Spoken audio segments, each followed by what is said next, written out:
Hi guys, it's always great to watch Wilfred Frost from Sky News challenge the Conservatives on their tripe, and he did a great job of calling out Tory MP Andrew Griffith on the rubbish that he was talking.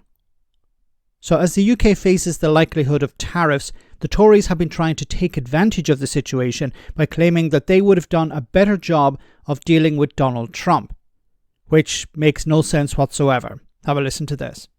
We had a trade deal that was very, very far advanced under the previous Trump administration before the Biden election killed that deal. So the government had a plan.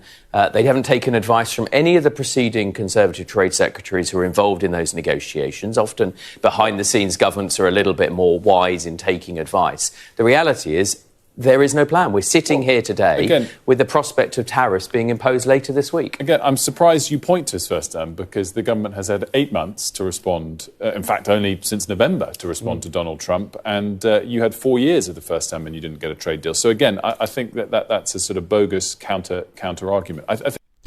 He's completely correct. It is a bogus counter argument. Now, there's so many things to respond to here. First of all, look, when Donald Trump was last in power, he was much more open to the idea of doing a trade deal.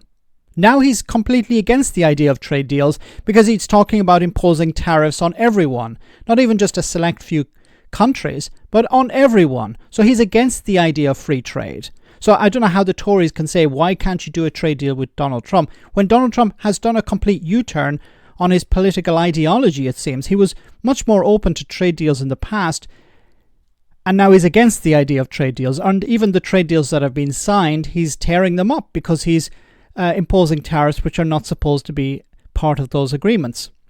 Now, it's also ironic that the Tories are talking about, well, you should be doing a trade deal and you should be relying on our expertise.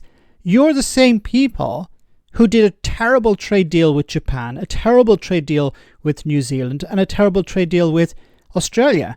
Just ask British farmers if they're happy with the trade deals that were done on behalf of them with Australia and New Zealand.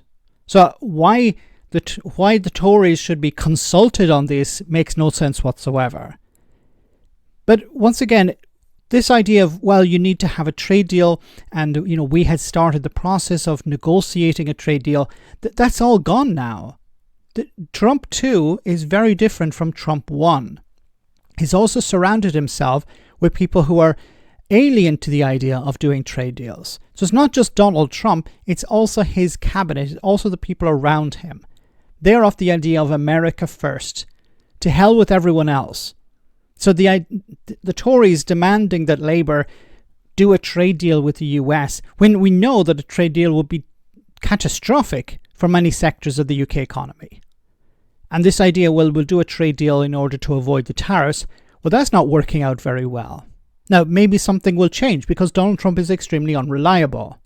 But I keep coming back to the point as well that even if you do a trade deal with the Trump administration, you can't be guaranteed that they will respect it because they haven't respected previous trade agreements.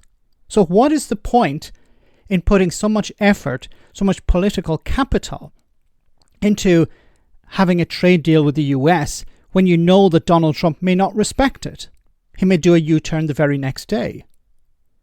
So what do the Tories actually want to achieve? Do they want a trade deal? What are they willing to sacrifice for a trade deal? And do they honestly believe that even if one is signed, that Donald Trump will respect it? They're just playing political games, it seems. Let me know in the comment section, guys, what you think. As always, your comments are greatly appreciated. Thanks a lot.